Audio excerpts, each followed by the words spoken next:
नमस्कार, आप देख रहे हैं अपना बिहार। मैं हूं आपके साथ विभा उपाध्याय और इस वक्त बड़ी खबर जनता दरबार से जुड़ी हुई सामने आ रही है। जनता दरबार में कोरोना ने अपनी दस्तक दे दी है। सीएम के जनता दरबार में कोरोना की दस्तक। रोहतास और सासाराम के फरियादी कोरोना पॉजिटिव पाए गए हैं। आपको बताते चले कुछ 6 लोग हैं जिनमें कोरोना पॉजिटिव होने की पुष्टि हुई है। एंटीजन टेस्ट में ये कोरोना पॉजिटिव पाए गए हैं। तो रोहतास और सासाराम के फरियादी की रिपोर्ट कोरोना पॉजिटिव आई है। जनता दरबार में भी अब कोरोना की दस्तक साफ दिखाई देनी शुरू हो चुकी है। तो सोमवार का दिन इस साल का पहला जनता दरबार, जहां पर मुख्यमंत्री नीतीश कुमार की तरफ से फरियादियों से उनकी समस्याएं सुनी जा रही हैं और इस जनता दरबार में भी कोरोना ने अपनी दस्तक दे दी है। एहतियात किस कदर बरतने की इस वक्त जरूरत है, यह सबको समझना होगा। और हमारे सहयोगी शैलेंद्र इस वक्त ज्यादा जानकारी के साथ ऑनलाइन पर पटना से जुड़ गए हैं। शैलेंद्र, कितनी इस वक्त ये चिंता की बात, जहां पर लोगों का जुटान होता है, बड़ी संख्या में लोग पहुंचते हैं, अब ये एहतियात बरती जानी बहुत जरूरी। बिल्कुल जाहिर सी बात है कि जिस तरीके से जनता दरबार में लोग आते हैं, और सबसे बड़ी बात है कि यहाँ पर जो लोग भी आते हैं उनका जांच पहले ही कर लिया जाता है। उनका आरटीपीसीआर जांच जिलों में किया जाता है और सब कुछ देखने के बाद ही उन्हें जनता दरबार में अंदर जाने की अनुमति होती है। हालांकि एहतियातन जनता दरबार कैंपस में भी जहां से लोग घुसते हैं वहां पर एंटीजन टेस्ट की व्यवस्था की जाती है और जितने लोग आते हैं उनका दोबारा एंटीजन टेस्ट किया जाता है। और आज सबसे पहला मामला गोपालगंज का सामने आया, उसके बाद हड़कंप सा मच गया पूरे जनता दरबार में। और उसके बाद जितने फरियादी आए उनके अच्छे से जांच की गई, तब पता चला कि कई लोग, अभी तक लगभग 6 लोगों की पुष्टि हुई है कि 6 लोग पॉजिटिव पाए गए हैं एंटीजन टेस्ट में, और ये 6 लोग अलग अलग जिलों से आए थे। शैलेंद्र, सवाल ये उठता है कि क्या ये लोग सीएम के सामने जा पाए थे अपनी समस्याओं को रखने के लिए, या उससे पहले ही इन लोगों का जांच किया गया और जांच में ये लोग पॉजिटिव पाए गए? मुख्यमंत्री तक ये लोग अभी नहीं पहुंच पाए थे। मुख्यमंत्री के पास जाने के पहले जो जांच की प्रक्रिया होती है, उस प्रक्रिया में ही यह जानकारी मिली कि ये सभी पॉजिटिव है। उसके बाद इन्हें बाहर में ही रोक लिया गया और इलाज के लिए उन्हें मेडिकल टीम के पास रखा गया। लेकिन मुख्यमंत्री नीतीश कुमार के पास जो लोग जाते हैं वो पहले से जिस जिले से जो लोग आते हैं उनके जिले में भी उनकी जांच की जाती है। ये अपने आप में लेकिन तब और बड़ी परेशानी बन जाती है शैलेंद्र, कि जिन जिन लोगों का चुनाव होता है, जो अपने जिले से यहाँ जनता दरबार में शामिल होने के लिए पहुंचते हैं, उन लोगों की अपने जिलों में आरटीपीसीआर टेस्ट होती है, उसके बाद इन्हें रेफर किया जाता है कि आप जनता दरबार में जा सकते हैं। बिल्कुल यही पूरी प्रक्रिया है। और इसमें भी सोचने की बात है, आरटीपीसीआर टेस्ट होने के बाद जब यहाँ आते हैं उसमें भी कुछ लोग एंटीजन में पॉजिटिव पाए जाते हैं। और मुख्यमंत्री के जनता दरबार में जाने के पहले एक बड़ी प्रक्रिया होती है कोविड को लेकर के। कई प्रोटोकॉल, जितने भी प्रोटोकॉल बनाए हैं उन सबों का पालन होता है। और उसके बावजूद जब जनता दरबार कार्यक्रम में पॉजिटिव केस मिलते हैं तो हमें कितना, बाहर में हम जब रहते हैं आम लोग, बाहर में कितना अलर्ट उन्हें रहना होगा इस बात। बिल्कुल, जिलों से जब आप पटना तक पहुंचते हैं तब भी आपके लिए सावधानी बरतनी कितनी जरूरी है, इस बात को आप समझ सकते हैं। जब जिलों में आरटीपीसीआर टेस्ट रिपोर्ट निगेटिव आने के बाद आप जनता दरबार पहुंचते और वहां पर अगर एंटीजन रिपोर्ट आपकी जो है वो पॉजिटिव आ रही है, आप कोरोना पॉजिटिव पाए जा रहे हैं, तो आपने कहां लापरवाही बरती, कितनी संजीदगी इस वक्त होने की जरूरत है, इससे समझा जा सकता है। शैलेंद्र, क्या एहतियात के तौर पर भी अब ये माना जाए कि जब जनता दरबार में अब लोग पहुंचेंगे तो ये और सख्त होगी इस जगह तक पहुंचने के लिए लोगों के लिए प्रक्रियाएं?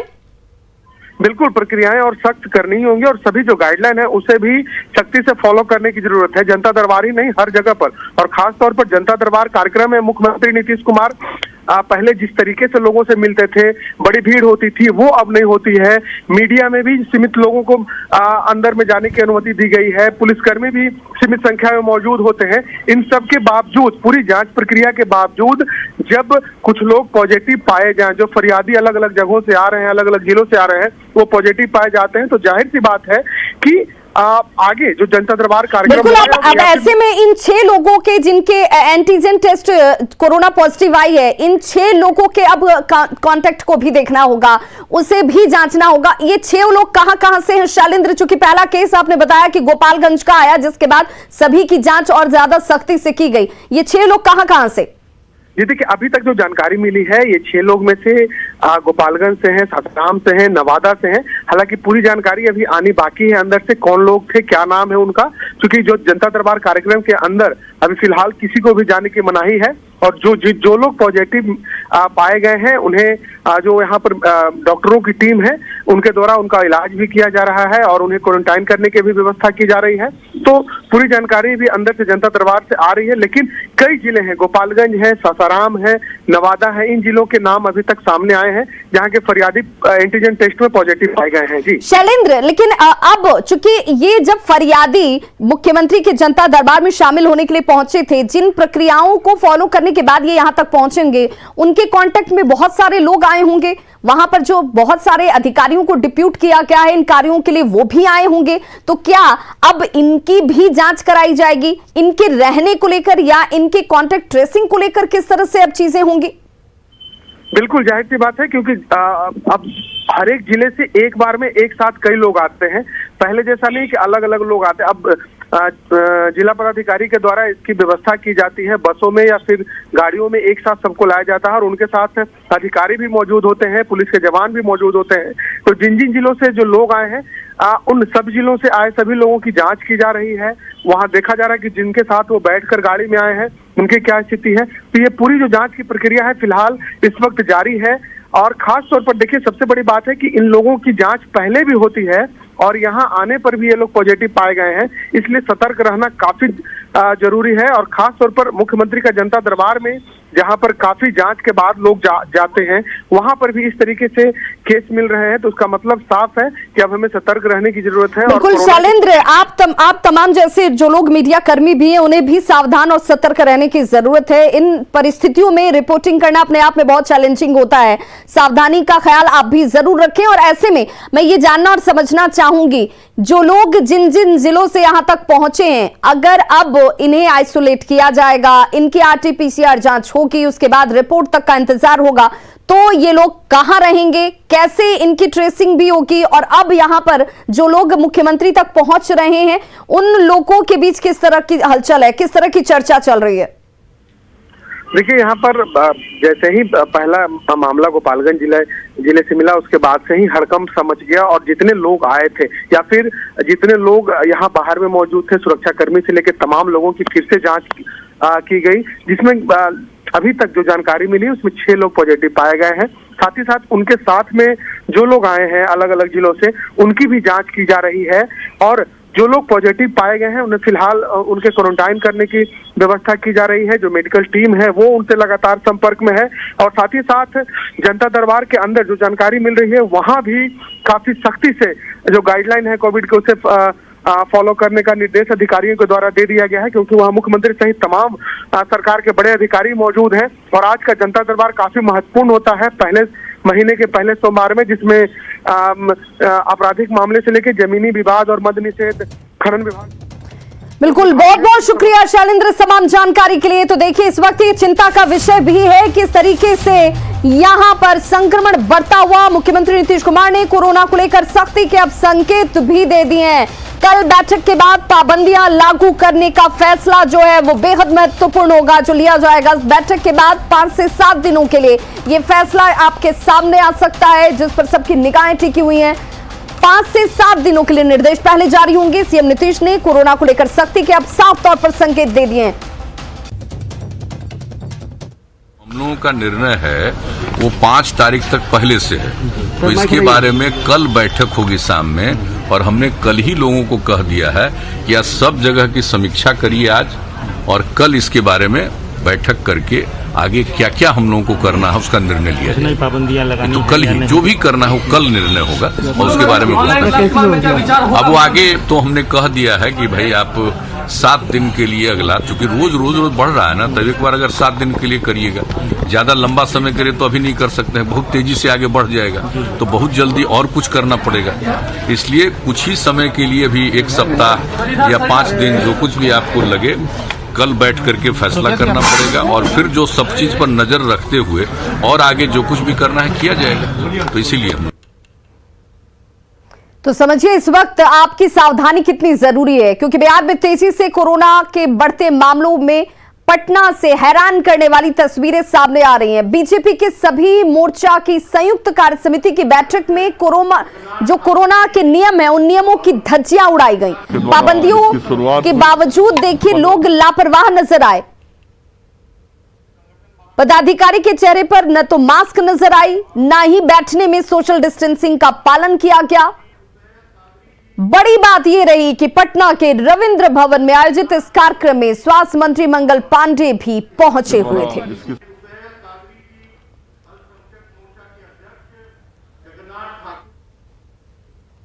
तो सीएम नीतीश कुमार ने आज पटना के आईजीआईएमएस में 15 से लेकर 18 वर्ष के किशोरों के लिए कोरोना टीकाकरण की शुरुआत की। सीएम नीतीश की मौजूदगी में जिस पहली किशोरी को टीका दिया गया उसका नाम रितिका कुमारी है, जिसने कोविन पोर्टल पर ऑनलाइन रजिस्ट्रेशन करवाया था। रितिका वैक्सीन लेने के बाद बेहद खुश नजर आई। वहीं अस्पताल के अधीक्षक ने भी इस आयु वर्ग के लोगों से अपील की कि सभी किशोर किशोरी वैक्सीन अवश्य लें, जबकि वैक्सीन ले चुकी बाकी स्कूली बच्चे भी विक्ट्री का साइन दिखाकर उत्साहित दिखे। टीका लेने वाले किशोर और किशोरियों से बातचीत की न्यूज़ 18 संवाददाता रजनीश कुमार ने। सीएम नीतीश कुमार ने 15 से 18 साल तक के किशोर और किशोरियों के टीकाकरण का शुभारंभ कर दिया है और जिस पहली बच्ची को टीका लगा है सीएम की मौजूदगी में, हम उससे सीधे बात करते हैं। क्या नाम हुआ बाबू आपका? रितिका कुमारी। रितिका? Yes sir. अच्छा, कहाँ से हैं आप? ज्योतिपुरम कॉलोनी। किस स्कूल से हैं?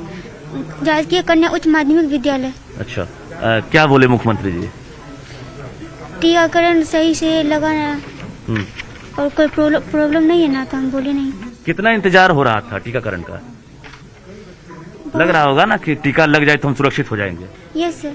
है ना? Yes sir. अब क्या संदेश देना चाहेंगी आप बाकी जो किशोर और किशोरी हैं 15 से 18, क्या संदेश देना चाहेंगे? नो सर, ठीक है। उनको क्या कहेंगी आप? उनको कहेंगे कि सभी लोग टीकाकरण लेके सुरक्षित अपने घर पे रहें, मास्क लगाते रहें और सबको जिसका भी कोरोना टीकाकरण आए वो सबको लगाना चाहिए।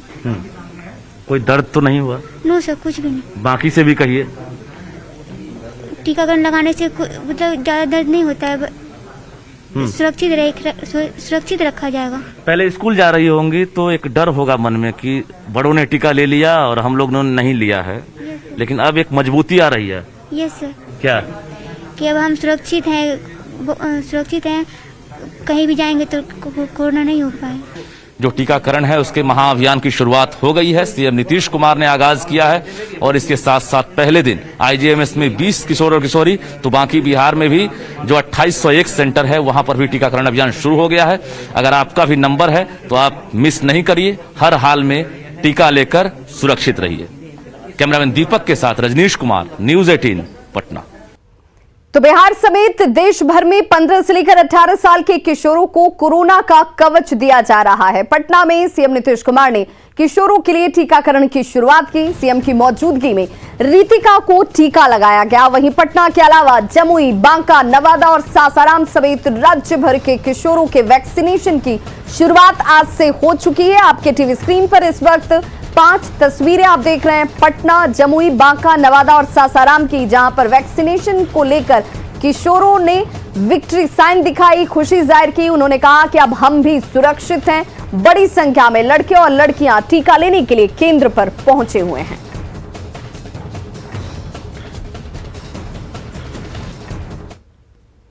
तो आईजीआईएमएस में जिन 20 किशोरों को पहले वैक्सीन दी गई उन्हें डॉक्टरों की देखरेख में रखा जा रहा है। आईजीआईएमएस के अधीक्षक मनीष मंडल ने कहा कि वैक्सीन ले चुके बच्चों को भी कोरोना प्रोटोकॉल का पालन करने की सलाह दी गई है। बड़ी पहल सरकार की तरफ से समाज के लिए है, क्योंकि जो आज के बच्चे हैं वो कल के नौजवान होंगे और इसलिए वैक्सीनेशन जो हो रहा है ये पूरा सुरक्षा कवच देगा। लेकिन साथ में ये एहतियात बरतना है कि कोविड प्रोटोकॉल जरूर फॉलो करना है। वैक्सीनेशन का ये मतलब नहीं है कि लोग अपना मास्क छोड़ दें, सैनिटाइजेशन छोड़ दें, यानी सफाई छोड़ दें और डिस्टेंसिंग छोड़ दें, वो तो फॉलो करना ही करना है। लेकिन हाँ, एक सुरक्षा कवच और मिल गई बच्चों को, जो कि जिसका अभी तक भय था कि ये नहीं होने से दिक्कत हो सकती। एक चीज और बता दीजिए, जिन लोगों के मन में डर है कि हम लें या ना लें, उनसे क्या कहेंगे? हमारे बगल में रितिका पहली बच्ची है जो ली है और इसका पूरा ऑब्जर्वेशन हम लोग कर रहे हैं। मुझे नहीं लगता किसी को कोई दिक्कत होगी। इसमें पूरी गहनता से इस पे विचार हुआ है, जांच हुआ है और तब ये वैक्सीन बच्चों के लिए आया है। तो एक तरफ बच्चों को वैक्सीन दी जा रही है, वहीं दूसरी तरफ सीएम पाबंदी की बात कर रहे हैं, लेकिन लोगों की लापरवाही खत्म होने का नाम नहीं ले रही। हम आपको जो तस्वीर दिखाने जा रहे हैं, उस तस्वीर को जरा आप देखिए। आपको खुद ब खुद समझ आ रहा होगा कि गलती कौन कर रहा है, क्यों कर रहा है। नवादा के गांधी इंटर विद्यालय में किशोरों को कोरोना वैक्सीन देने की व्यवस्था की गई थी। इस मौके पर किशोरों में जबरदस्त उत्साह नजर आया। उत्साह तक सब कुछ ठीक है, लेकिन इस उत्साह में आप अपना विवेक न खोएं। हालांकि वैक्सीनेशन के दौरान जो तस्वीर इस वक्त आपके सामने दिख रही है, कोरोना प्रोटोकॉल की धज्जियां साफ तौर पर उड़ाई गई। वैक्सीनेशन जरूरी है, लेकिन इन सब के बीच मास्क और 2 गज की दूरी का ख्याल रखना भी उतना ही जरूरी है। ऐसी तस्वीरें हैरान करने वाली हैं, डराने वाली हैं। आप वैक्सीन लेने के लिए केंद्र पर जरूर पहुंचे। मां बाप भी इस बात को सुनिश्चित करें कि बच्चों के बीच मास्क को लेकर, सोशल डिस्टेंसिंग को लेकर जरूर जागरूकता दें। अब ऐसे में सवाल है कि वैक्सीनेशन से पहले क्यों रणनीति नहीं बनाई गई? क्या रणनीति का ना होना ही इस तरह से भीड़ दिखाता है, इकट्ठा करता है? इतनी बड़ी लापरवाही के लिए आखिर जिम्मेदार कौन?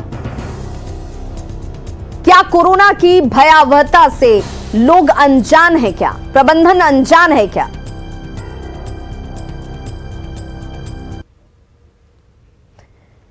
तो वैक्सीनेशन जरूरी है, लेकिन सावधानी उससे कहीं ज्यादा जरूरी है। गांधी इंटर विद्यालय की ये तस्वीर देखिए, कैसे कोरोना प्रोटोकॉल की धज्जियां उड़ाई गई।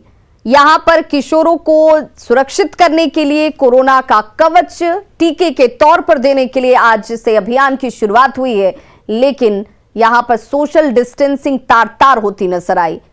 लोगों के चेहरे पर मास्क हालांकि जरूर नजर आ रही है, लेकिन सोशल डिस्टेंसिंग का पालन आप जरूर करें। आपके सामने आपको यह भी सुनिश्चित करना है कि आप सुरक्षित रहने चाहिए। कोरोना का टीका लेना जितना जरूरी है, सावधानी उतनी ही ज्यादा जरूरी है। अनिल विशाल हमारे सहयोगी नवादा से इस वक्त ज्यादा जानकारी के साथ ऑनलाइन पर जुड़ गए। अनिल विशाल, क्या यहां पर प्रबंधन की तरफ से पर्याप्त व्यवस्थाएं नहीं थी? लोगों को कतारबद्ध होकर यहां पर टीका लेने के लिए प्रेरित नहीं किया गया? क्यों ये भीड़ इस कदर? देखिए विवाह, सबसे पहले तो ये सब चीज समझना हुआ कि एक तरफ सूबे के मुख्यमंत्री जो है तो समीक्षा बैठक की बात कर रहे हैं और कहीं न कहीं जो प्रसार जो कोरोना संक्रमण का जो हो रहा है वो तेजी से फैल रहा है, तो इसके लिए हर स्तर पे मॉनिटरिंग जरूरी है। हम आज के वैक्सीनेशन की बात करें तो तैयारी तो हर वैक्सीनेशन सेंटर पे पूरी कर ली गई थी, मगर जो प्रोटोकॉल जो है वो कहीं न कहीं छूट गए हैं और लोग उसका कतई पालन नहीं कर रहे हैं। और यही कारण है कि लोग कतारबद्ध भी आ रहे हैं, तो उसमें कोई रूल रेगुलेशन फॉलो नहीं हो रहा है। सोशल डिस्टेंसिंग तो बात ही दूर है। और यहाँ तक कि आज यहाँ जिला परिषद का चुनाव भी जारी है, उसमें भी लोगों ने सारी मर्यादाएं तोड़ी है। और जितने भी लोग हैं, जितने माननीय जो जनप्रतिनिधि जो माने जाते हैं, जो लोगों का रिप्रेजेंट करते हैं, उन्होंने भी मास्क लगाना मुनासिब नहीं समझा। जब कैमरे की नजर जब उन पे पड़ती है, तब वो अपना रुमाल और गमछा लेके वो एक्सक्यूज देना शुरू करते हैं। तो कहीं न कहीं हर स्तर पे जो है लोगों की गलतियां है, या चाहे प्रशासन की। बिल्कुल, 2 सालों में अगर आपने ये नहीं समझा कि आपको कोरोना से एहतियात के लिए ये मास्क कितना जरूरी है, सोशल डिस्टेंसिंग कितनी जरूरी हो जाती है, फिर आपको कैसे ये बात समझ में आएगी? ये अपने आप में एक गंभीर सवाल है। जो तस्वीर हमारे सहयोगी अनिल विशाल इस वक्त आपके सामने तस्वीरों के जरिए रख रहे हैं, इन तस्वीरों को देखकर आपको सावधान होने की जरूरत है, सचेत होने की जरूरत है। बहुत बहुत शुक्रिया अनिल विशाल इस तमाम जानकारी के लिए। आपकी छोटी सी लापरवाही आपके लिए भारी पड़ सकती है। इस वक्त जब कोरोना का संक्रमण बहुत रफ्तार पकड़ चुका है, वहां पर आप बिल्कुल लापरवाही न बरतें। जनता दरबार में मुजफ्फरपुर के एक बुजुर्ग की फरियाद जो है वो गुहार जब सुनकर मुख्यमंत्री नीतीश कुमार खुद भौं चक्के रह गए। उन्होंने तुरंत गृह विभाग के अपर मुख्य सचिव को फोन लगवाया। मुख्यमंत्री ने कहा कि इनके बेटे का अपहरण हो गया है और पुलिस ने कोई कार्रवाई नहीं की। सीएम ने इस बात पर हैरानी जताई। उन्होंने कहा कि इनसे कुछ पैसे भी मांगे जा रहे हैं। सीएम ने तुरंत इस मामले को सुलझाने के आदेश दिए। दरअसल जनता दरबार में आए बुजुर्ग ने शिकायत की कि 2 साल पहले उनके बेटे का अपहरण हो जाता है और पुलिस कुछ नहीं कर रही। अभी तक किसी की गिरफ्तारी नहीं हुई, उल्टे उनसे पैसे भी अब मांगे जा रहे हैं। आपके लड़के का अपहरण हुआ है? लड़का अपहरण हो गया जल्द। कब की बात है? 2 साल होने वाला है। थाना प्रभारी कुछ नहीं करते हैं, खाली पैसा का डिमांड करते हैं। अभी कुछ हुआ नहीं है? जी नहीं, कुछ नहीं कार्रवाई किए हैं। 2 साल होने वाला है, खाली पैसे के डिमांड करते हैं। तो 50,000 जमा करो, तो इतना जमा करो।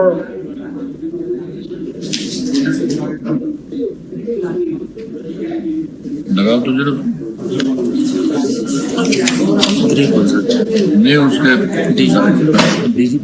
नहीं वो लगे ना अपर मुख्य सचिव।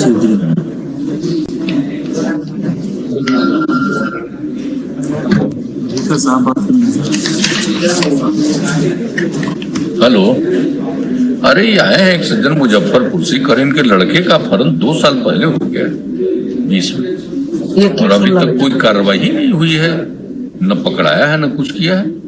ऐसा कैसे है भाई? जरा दिखवाई तुरंत, वहां के लोगों को पूछिए।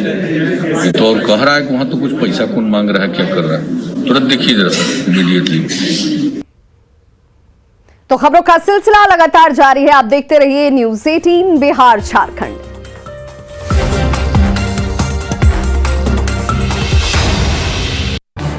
इस न्यूज हेडलाइंस के प्रायोजक पेट सफा आयुर्वेदिक जून।